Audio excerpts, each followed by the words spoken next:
All right, guys, quick little chat on my way back to the house, picking up some pizza for the kid. And I wanted to really quickly talk about Bowman U basketball, because everybody's chasing the Wembanyama autographs, but they're redemptions. And I have a problem with this, okay? Because he signed that card, first autograph ever, and people are chasing that card because it's like, what's going to be worth more, the superfractor or this card? And that's a legitimate question, because there's a very possibility that that card can outsell a superfractor. But my thing is being a redemption, and let's say you pull a redemption for a green Wemby auto, and that doesn't mean you're going to be the one that gets it, because it's not live in packs.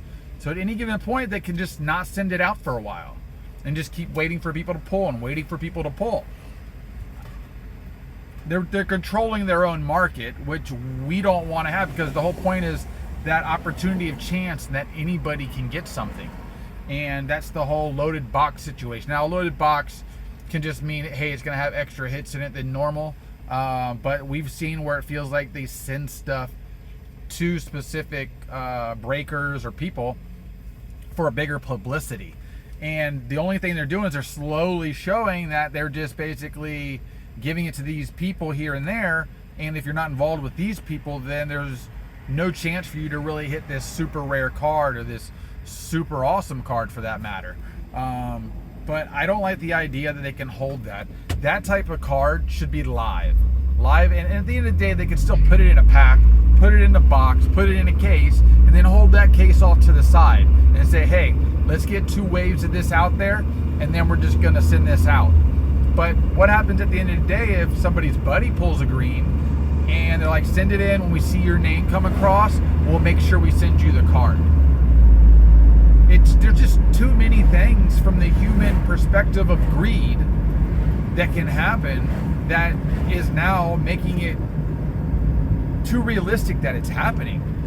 And I don't like it, because it doesn't feel like I have that opportunity, the same opportunity as somebody else in a different perspective or genre or whatever it is. You know, I'm going to buy a single box. Now, we just saw the Drew Jones get pulled by some random people, okay? And at the end of the day, we're hoping that that's going to be the way this works, just randomly. But when it's a redemption, it's so scary, because let's face it, when it's already in a box and it's live, that box can be held, it can be sold, it can be traded, it can be sold again, and you never know where it ends up or when it gets ripped. I mean, these people for the Drew Jones had that box for a while, technically, before they ripped it. So and it came out of a jumbo, which was cool, because that helps validate that the top end card is coming out of one of the more expensive products in the product. Now, we've always seen the way that Topps works is the biggest card or bigger cards can come out of these smallest products, meaning that even the little guy has a fighting chance.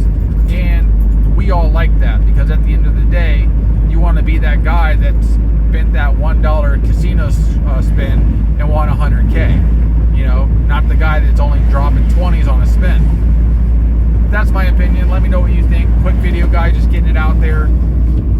I don't even think Wembanyama is going to be good for a while, so I think his card prices are going to be as high as they are going to be now. They're going to drop a lot once they realize that he can't play against the big boys right away, unless he's going to gain a lot of weight, and he's got to basically do what Giannis did. But Giannis was even bigger than what he is physically. Now I'm talking about height-wise, but I don't know, man. I don't. If I was going to target a guy for this draft, it's not going to be Wemby, and it wouldn't be surprising to me if the Spurs traded him or the pick in order to get something else long term. If somebody's going to offer 3 first rounders or something crazy, I would go that direction first. But all right, guys, like, subscribe, leave a comment. I hope you have a good weekend. And I have a card show tomorrow, the KK show in St. Pete, Clearwater, whatever you want to call it. It's technically St. Petersburg, but it's literally right down the street from where the Clearwater show usually is. The Clearwater show's the next week.